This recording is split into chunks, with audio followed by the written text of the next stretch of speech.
আপনি কি আপনার ছোট অফিসের চার দেয়ালে বন্দি থাকতে থাকতে বিরক্ত? ভয় নেই। আজ আমরা বিশ্বের দুই টেক জায়ান্ট অ্যাপেল এবং স্যামসাং এর অফিসের এক রোমাঞ্চকর তুলনা দেখব। একদিকে আছে অ্যাপেল পার্ক, যা দেখতে অনেকটা স্পেসশিপের মতো, আর অন্যদিকে আছে আধুনিক ফিচারে ঠাসা স্যামসাং ক্যাম্পাস। চলুন দেখি ইনোভেশন এবং কাজের পরিবেশের দিক থেকে কে কাকে টেক্কা দিচ্ছে। আজকের লড়াইটা অনেকটা ডেভিড বনাম গলিয়াথের মতো, তবে এখানে গুলতির বদলে ব্যবহার করা হয়েছে দুর্দান্ত আর্কিটেকচার এবং ওপেন এয়ার ডিজাইন। চলুন শুরু করি। হ্যালো বন্ধুরা, স্বাগতম আপনাদের অতল এর আরও একটি নতুন এপিসোডে। শুরুতেই অ্যাপেল পার্ক। এখানে আছে আইফোন তৈরির পেছনের সব জিনিয়াসদের আস্তানা।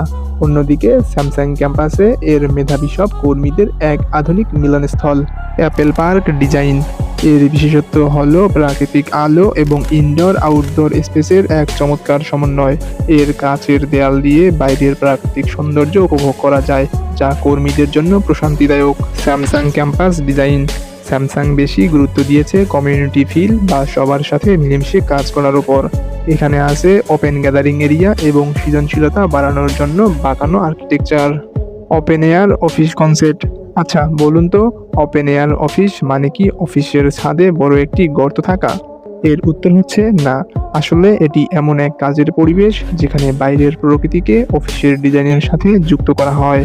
সাধারণ অফিসের কৃত্রিম আলো এবং এসির বাতাসের বদলে এখানে প্রাকৃতিক আলো এবং তাজা বাতাসকে গুরুত্ব দেওয়া হয়। যারা রোদ ঝলমল দিনে মনোরম পরিবেশে কাজ করতে পছন্দ করেন তাদের জন্য এটি স্বর্গের মতো। অ্যাপেল পার্কের নেপথ্য কাহিনী। অ্যাপেল পার্ক, যাকে টেক জগতের ব্যাটকেভ বলা হয়, এই আশ্চর্যজনক ক্যাম্পাসের স্বপ্নদ্রষ্টা ছিলেন স্বয়ং স্টিভ জবস। তিনি চেয়েছিলেন এমন একটি ভবিষ্যৎমুখী এবং পরিবেশ বান্ধব জায়গা তৈরি করতে যা কর্মীদের সৃজনশীলতাকে অনুপ্রাণিত করবে। ক্যালিফোর্নিয়ার কুপারটিনোতে 175 একর জমির উপর নির্মিত এই ক্যাম্পাসে প্রায় 12,000 কর্মী কাজ করেন। এত বিশাল পরিমাণ আইফোনের হিসাব রাখা কিন্তু চারটিখানি কথা নয়। এই মহাকাব্যিক সৃষ্টিটি নকশা করেছেন বিখ্যাত আর্কিটেকচার ফস্টার। বাজেট ও সময়। এটি নির্মাণে ব্যয় হয়েছে $5 বিলিয়ন বেশি। প্রায় 8,000 শ্রমিকের নিরলস পরিশ্রমে দীর্ঘ 7 বছর সময় লেগেছে এই স্বপ্নকে বাস্তব রূপ দিতে। এবার আসা যাক এই লড়াইয়ের আন্ডারডগ স্যামসাং ক্যাম্পাসের কথায়। এটি দক্ষিণ কোরিয়ার সিউলের প্রাণকেন্দ্রে অবস্থিত। এই ক্যাম্পাসে 35,000-এরও বেশি কর্মী কাজ করেন, যা প্রায় একটি ছোটখাটো শহরের সমান। এখানকার প্রতিটি ভবনের ডিজাইন আলাদা হলেও সব মিলিয়ে এটি একটি চমৎকার এবং অনুপ্রেরণামূলক কাজের পরিবেশ তৈরি করে। সিউলের এই হাইটেক মরুদ্যানটি নকশা করেছেন বিখ্যাত আর্কিটেকচার ফার্ম, যারা অ্যামাজন এবং গুগলের মতো প্রতিষ্ঠানের সাথেও কাজ করেছে। স্যামসাং চেয়েছিলেন এমন একটি জায়গা যেখানে কর্মীরা সহজে একে অপরের সাথে যোগাযোগ ও সহযোগিতা করতে পারে। প্রায় 4 বছরের নির্মাণ কাজ শেষে 2018 সালে এই আধুনিক ক্যাম্পাসের যাত্রা শুরু হয়। অ্যাপেল পার্কের স্বচ্ছতা ও আলো। অ্যাপেল পার্কের সবচেয়ে বড় বৈশিষ্ট্য হলো এর স্বচ্ছতা। এখানে প্রচুর পরিমাণে কাচের দেয়াল ব্যবহার করা হয়েছে, যাতে কর্মীরা অফিসের ভেতরে থেকেও বাইরের প্রকৃতির সাথে যুক্ত থাকতে পারেন। এর বিশেষ রিং আকৃতির কাঠামোর কারণে সারাদিন সূর্যের আলো ভেতরে প্রবেশ করে। মজার ব্যাপার হলো এর ছাদ পুরোপুরি সোলার প্যানেলে ঢাকা, যা ক্যাম্পাসের প্রয়োজনীয় বিদ্যুৎ সরবরাহ করে এবং কার্বন নিরসন কমায়। এখানে হাঁটার পথ, সবুজ বাগান এবং আড্ডা দেওয়ার জন্য প্রচুর খোলামেলা জায়গা রয়েছে, অনেকটা হাইটেক পার্কের মতো, যেখানে আপনি খেলাধুলার বদলে হয়তো লেটেস্ট আইফোন ডিজাইন করছেন। স্যামসাং ক্যাম্পাসের সবুজায়ন ও বাঁকানো স্থাপত্য। অ্যাপেল পার্কের তুলনায় স্যামসাং ক্যাম্পাসে সবুজের ছোঁয়া আরও বেশি। এখানে শুধু বাগান বা হাঁটার পথই নয়, বরং কর্মীদের রিফ্রেশমেন্টের জন্য একটি কৃত্রিম লেকও আছে। এখানকার ভবনগুলোর ডিজাইন করা হয়েছে নরম ও প্রবাহমান লাইনে, যা একঘেয়েমি দূর করে এক ধরনের নতুন শক্তি ও গতির সঞ্চার করে। এখানকার খোলা জায়গাগুলো অনেকটা হাইটেক পিকনিক স্পটের মতো, যেখানে কর্মীরা স্যান্ডউইচ খেতে খেতে হয়তো নতুন কোনো গ্যাজেট নিয়ে মেতে থাকেন। গবেষণায় দেখা গেছে এই ধরনের উন্মুক্ত পরিবেশে কর্মীরা অনেক বেশি প্রোডাক্টিভ এবং কর্মক্ষম থাকেন।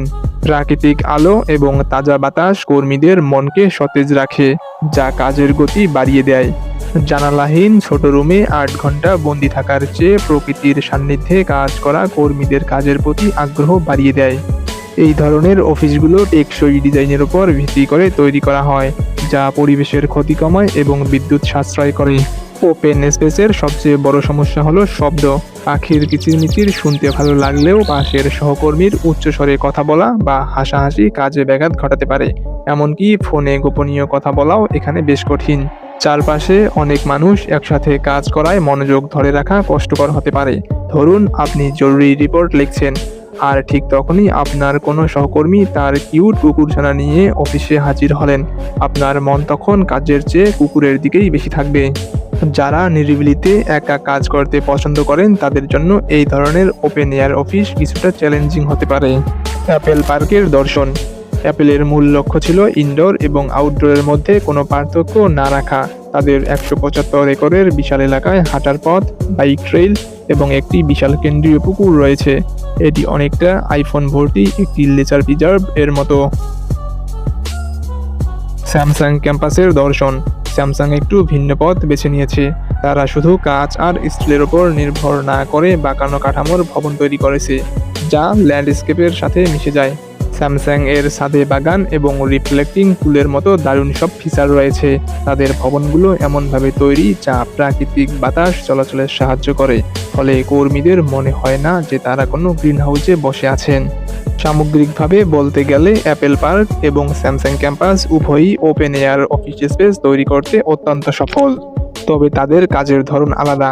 অ্যাপেল যেখানে স্বচ্ছতা এবং প্রকৃতির সাথে সরাসরি সংযোগকে গুরুত্ব দিয়েছে, স্যামসাং সেখানে কমিউনিটি ফিল এবং আধুনিক টেকসই স্থাপত্যকে প্রাধান্য দিয়েছে। এটি অনেকটা অ্যাপেলের সাথে স্যামসাং এর চিরন্তন লড়াইয়ের মতো, যাকে যার পছন্দ। যাই হোক, এটা পরিষ্কার যে এই দুই টেক জায়ান্ট তাদের কর্মীদের মানসিক স্বাস্থ্য এবং পরিবেশের সুরক্ষাকে সর্বোচ্চ অগ্রাধিকার দিচ্ছে। যদিও আমরা সবাই এমন রাজকীয় অফিসে কাজ করার সুযোগ পাই না, তবে অফিসের ডিজাইন, এমন সৃজনশীল এবং উদ্ভাবনী চিন্তাভাবনা সত্যিই প্রশংসনীয়। তো বন্ধুরা, আপনার কি মনে হয় আধুনিক স্থাপত্য এবং প্রযুক্তির লড়াইয়ে কে এগিয়ে, অ্যাপেল পার্ক নাকি স্যামসাং ক্যাম্পাস? আপনার মূল্যবান মতামতটি ঝটপট কমেন্ট করে আমাদের জানিয়ে দিন। আর হ্যাঁ, যারা শুধুমাত্র অ্যাপেল পার্কের খুঁটিনাটি নিয়ে একদম বিস্তারিত জানতে চান তাদের জন্য ডেসক্রিপশনে ভিডিওর লিঙ্ক দেওয়া থাকবে, সেখান থেকেই দেখে আসতে পারেন। অন্যদিকে আপনারা যদি স্যামসাং ক্যাম্পাসকে নিয়ে এমন আরেকটি ডেডিকেটেড ভিডিও দেখতে চান তবে সেটাও কমেন্টে লিখতে ভুলবেন না। আপনাদের আগ্রহ থাকলেই আমরা পরের ভিডিও নিয়ে হাজির হব। ভিডিওটি ভালো লাগলে লাইক করতে পারেন, আর প্রতিনিয়ত এমন সব ইন্টারেস্টিং বিষয় সম্পর্কে জানতে আমাদের চ্যানেলটি এখনই সাবস্ক্রাইব করে রাখুন। দেখা হচ্ছে পরের ভিডিওতে। ধন্যবাদ।